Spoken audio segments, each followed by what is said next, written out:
Hey there YouTubers, how's it going, and welcome to DeFi Deluxe. For one of my first tutorials, I'm going to show you how to become a liquidity provider on Uniswap.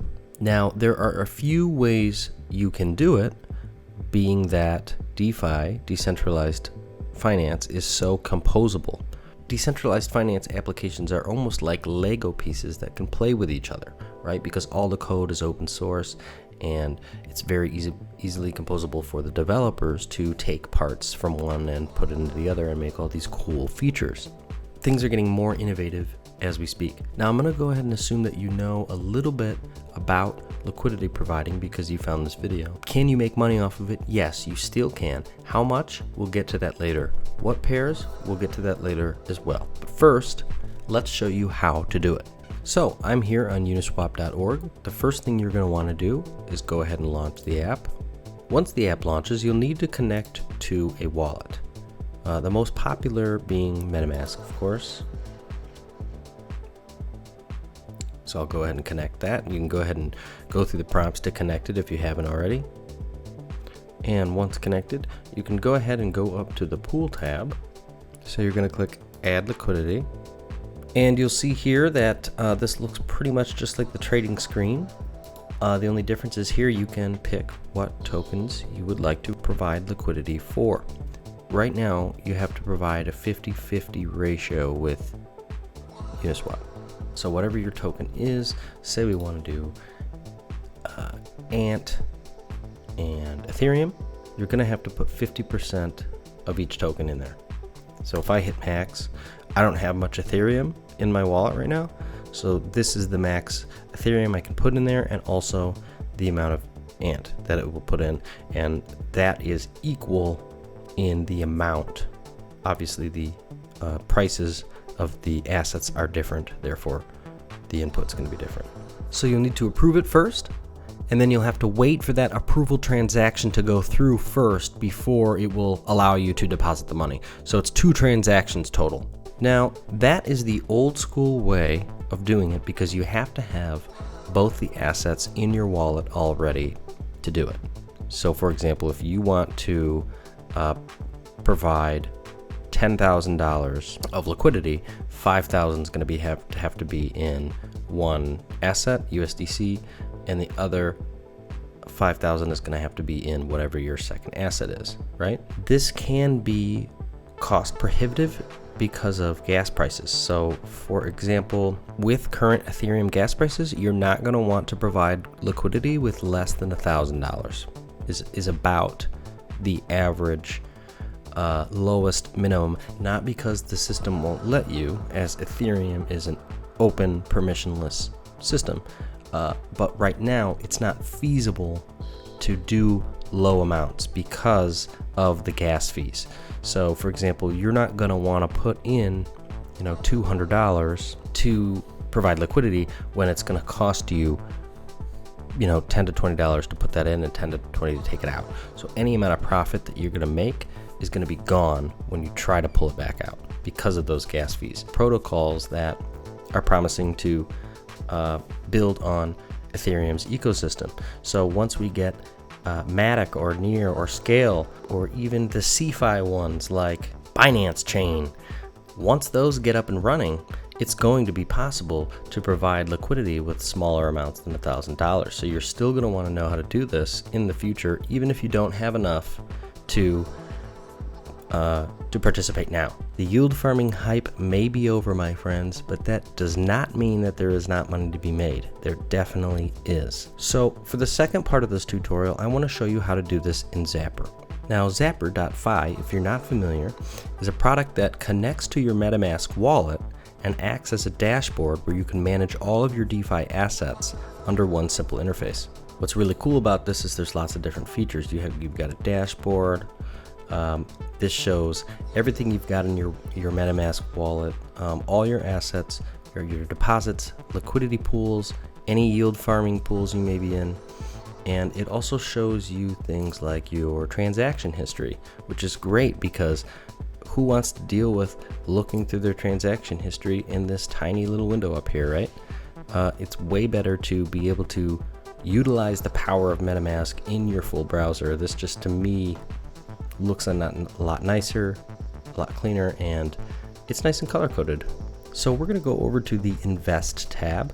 That's where you can find virtually all liquidity pools for Uniswap and Balancer and Curve and Wirearn and some of the other DeFi applications out there that you can provide liquidity for. As you can see, I'm currently invested in the DPI wrapped ETH pool in Uniswap, which is the DeFi Pulse Index token, which, if you're not familiar with that, is a really cool token. It's an index token of many of the popular DeFi protocols. And then we've also got that staked with wrapped Ethereum on the other side. So to find the pair that you want to go into, you can go here. So let's say you want to go with USDC ETH. We'll click there. This is how you add liquidity, and you can add liquidity with starting with only one of these. So you don't have to have the USDC and the wrapped ETH to start with, which is really cool. You can save a lot on gas fees if you don't already have the assets, because Zapper will literally zap you in and out of these liquidity pools and do all the conversions for you all in one transaction, which tends to save on gas fees because you're not doing it, many separate transactions. You're doing it all in one. So let's say you had, like I said, $10,000 that you wanted to put in here. You can put that in ETH, DAI, USDC, whatever you got. Put that in there, you hit max, or type in the amount you want to spend.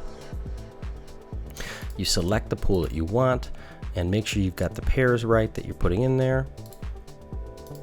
As you can see, you can pull the drop down and look through all the pairs here. And then you're going to go ahead and hit confirm. You do have to approve it first. If you've done lots of MetaMask transactions, you are probably familiar with having to approve the transaction before you can actually allow the app to spend the money that's in your wallet. Now, all that said and done, I know that the number one question probably is, how much can I make, right? Is it worth it? Should I do it? Well, the answer to that, my friend, is the good old-fashioned, it depends. There are many things that can affect your liquidity pool. So when looking for good, profitable pairs to get into, one thing you're going to want to start with is going to the analytics page on Uniswap.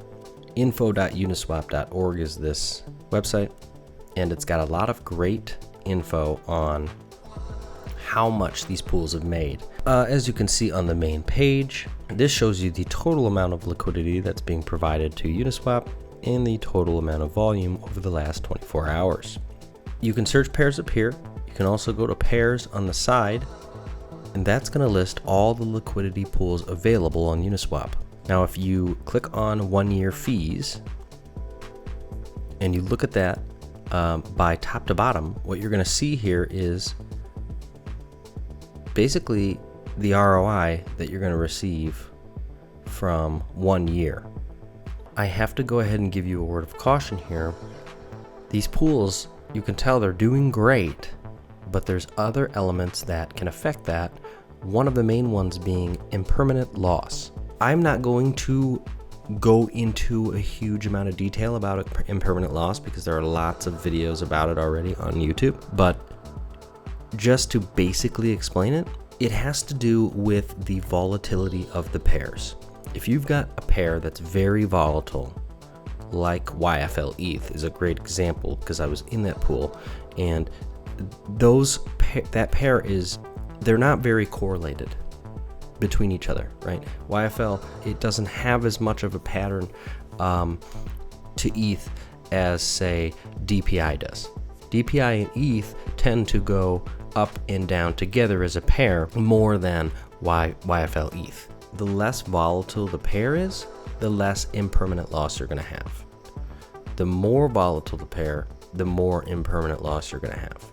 It kind of depends on your risk appetite to decide which pairs you want to get into and what's really worth it, right? Because it's not set in stone. If the coins crash, then you're going to lose all your money. That brings me to the end of the video and the usual points. This is not financial advice. Please do your own research, know what you're getting into. Only spend money in these pools that you are okay with losing. You do not want to put your life savings in this stuff. Hackers are real, smart contract vulnerabilities are real. Just be safe. Peace.